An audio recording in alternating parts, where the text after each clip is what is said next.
going forward for him. Well, there's another situation I want to ask you about.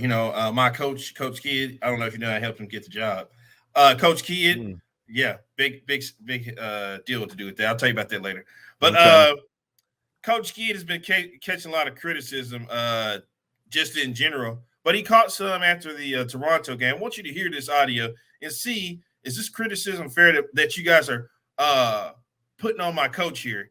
As if you're not part of this too. Very nice. Well, I love Coach Kidd. I don't have any criticism other than the 3-point shots that we were taking. I thought we weren't doing that, but that's another story for another day. I'll have a talk with Coach Kidd about that later. But I want you to hear this audio of somebody, pretty much asking him a question he did. Not that he didn't like it. Just see how you feel about it. And I think this is Nick Van Exit, he calls himself, who asked this question here. Hey, Coach. Reggie Bullock was the big free agency addition this offseason, and he hasn't played more than 17 minutes the first couple of games. I'm curious, is he limited by something right now, or is there another reason why, or your thoughts on why he's not a bigger part of the rotation? Well, to answer your question, honestly, we've only played 2 games. So would you like him to play 24 minutes, or how would you like to see it? I'm just curious if he was limited by anything, or if he was... No, it's this is an early journey, and you have to be patient. A famous player said this is an instant oatmeal.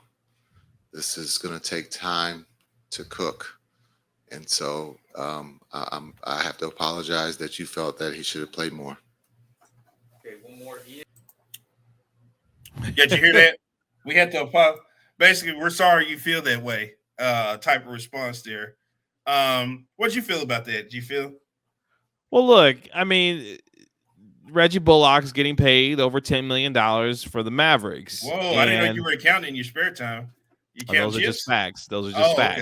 Okay. I didn't know we were counting chips live on the show tonight. Those are just get my calculator out. The facts as they stand. And, to Kid's point, he's right. It's early on in the season. I think the expectation for Bullock was this is a guy that was going to be, a true 6th man who can come in as a 3-and-D wing, shoot the ball from the 3-point line, which he does, nearly a 40% career 3-point shooter, and really have a dramatic effect on this rotation. So far, that hasn't happened as of yet.